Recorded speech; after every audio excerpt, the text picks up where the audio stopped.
So this is the story of the change in humanity's consciousness.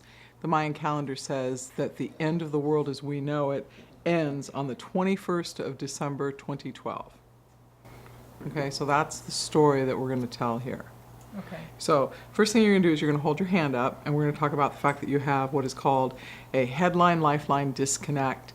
And that means that you came into the world and took a look at your family of origins and said, I love my family, but I don't feel like them, and I don't plan on living like them, so excuse me, but I'm going to go out that door over there and live my life entirely different than them. Okay, so now put your hand down for me. So here's the story. There's three schools of palmistry: Western, Indian, and Chinese. And they disagree on every single fact except for this one fact here. Put your hand back up. And that's the headline lifeline disconnect. So Jesus, they said that they would know Jesus was reborn based on the markings on him. They said the same thing about Buddha. Buddha shows up with the markings on his feet, and we know it's Buddha. The interesting part of that story is that nobody wrote down what the markings were. Oh. Yeah, right? Okay. Okay, so here's what happens. Here's your toes. And your toes here have a double jointed marking in these three toes. And you see the line, it goes across right there. There's the line. And then this one here, it partly moves. Mine partly moves too. So, in the toes, father, mother, child, group, world. So we know that you have to serve as a humanitarian in your issues as a mother and to children, but in part to a group. But the part to the group is not as strong as the mother and the child. And mine is almost exclusively mother and child. There's a small amount in there, but I don't even consider it to be significant. So we're supposed to know when Jesus and Buddha arrived back on the planet, death through rebirth, based on the markings. But what are the markings? And nobody recorded the markings.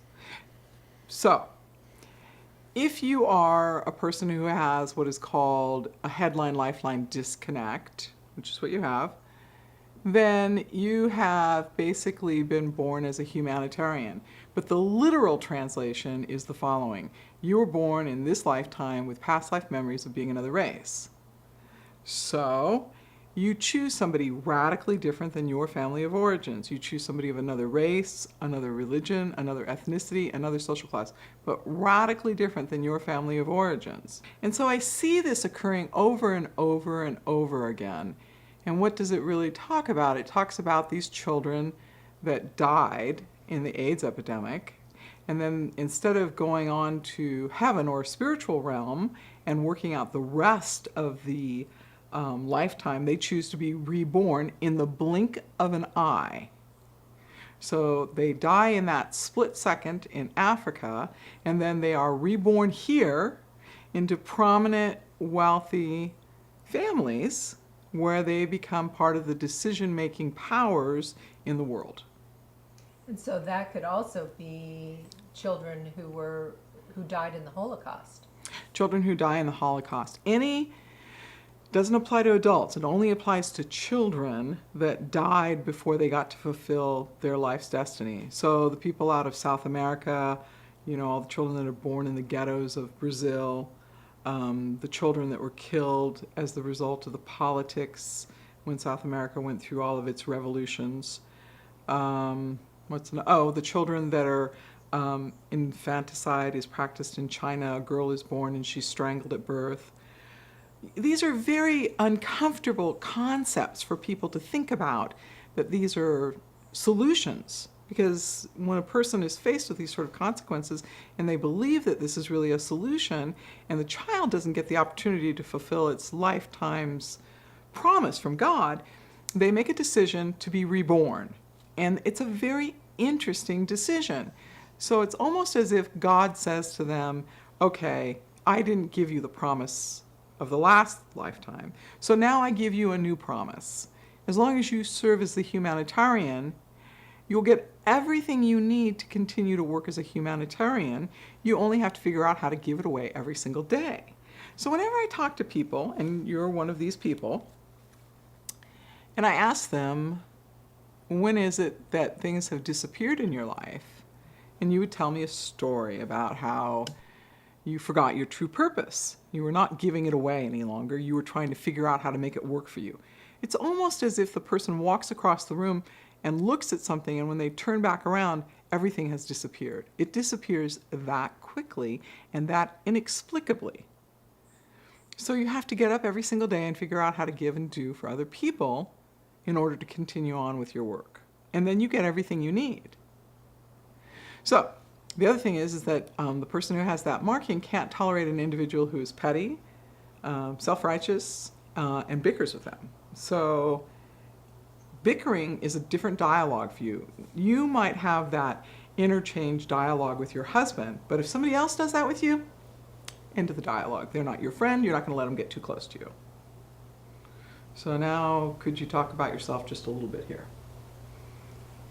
In about how that's true for me? Right.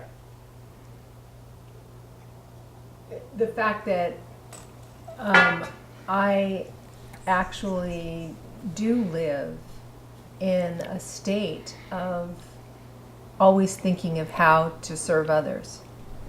I mean, that's how I think that, and what I think I'm supposed to do in life is to, what I think everybody actually is supposed to do is to be in service, and how you can be in service to mankind to make it a better place. And you're absolutely right about the bickering. I will put up with it. I will put up with it for a very short time. I won't put up with it. No. Okay, so then here's the next piece. There's 3 potential places that you can have these markings: teeth, hands, and feet. Okay, hands. So you have 1 in your hand. I don't have any in my hands. They're in my feet. And so here, put your palms down. So if they're in the feet, that's your journey in life, means that you have to walk the path of serving as a humanitarian. And the moment you don't walk that path, everything that you have built or you have disappears. People who have it in their teeth, they have these tooth markings, and this is the part that gets to where people don't really like it. And I found that people have past life memories of being a cannibal. And people find that so disturbing. So Papua New Guinea is probably the place on the planet where cannibalism has been practiced the longest, has not been able to be eradicated through traditional methods of bringing in missionaries. And so it kind of takes us back. We have to go back and back and back and back and back and back to several stories in humanity. So the mythological story is that the Titans were created from Gaius and Cronus. And she has 1 set of children, they're not acceptable. She has a 2nd set of children, they're not acceptable. And a 3rd set of children, they're not acceptable. And then finally she has the children which he finds acceptable. I think that that's an allegorical tale about what happens on the planet. The giants are born, the cyclops are born, and the cannibals are born. So in all of these ancient stories, there's always one thread, always an oral history. Almost never is it written down. Only once have I found it, actually twice, written down. And so in Africa, there were the people that were the cannibals, and they were known to be cannibals because their teeth were sharp. They shaped them into little points. Any of those people that are reborn, they have a whole thing about meat. And you too have the same question about meat. You don't care who's offended. If the meat's not prepared correctly, you're not going to eat it. Certain types of meat in your lifetime that you said, I don't eat that kind of meat. I've met people that were very specific. They'll only eat organic meat. They'll only eat the meat if they prepare it themselves. But they don't realize that it is the fact that they ate human flesh in the past. And I know, they can't get past it. The Filipinos have the story that there are these little teeny tiny evil people that live in the trees. And when there are bad children, these evil people come and steal the bad child, eat it, and leave. So Africa, the cannibals have been documented. Papua New Guinea, the cannibals have been carefully documented. American history, with the Indians who first came here, if they took and they conquered another tribe, part of the ritual was that they ate some of the people. And then Heinlein talks about it in Stranger in a Strange Land. So all of these stories go around about this, but it is considered the ultimate human taboo. It is considered the one that doesn't really have any way for forgiveness. It's just not accepted. So these people are born, they're cannibals. They have to serve humanity rather than consume humanity. And this is how this story sort of unfolds. It tells us that when we get to the date of December 21st, 2012, it is the end of certain human patterns. And one part of that is the fact that these humanitarians have been born in mass and are now going to be ruling the world. I mean, I have hope to rule the world.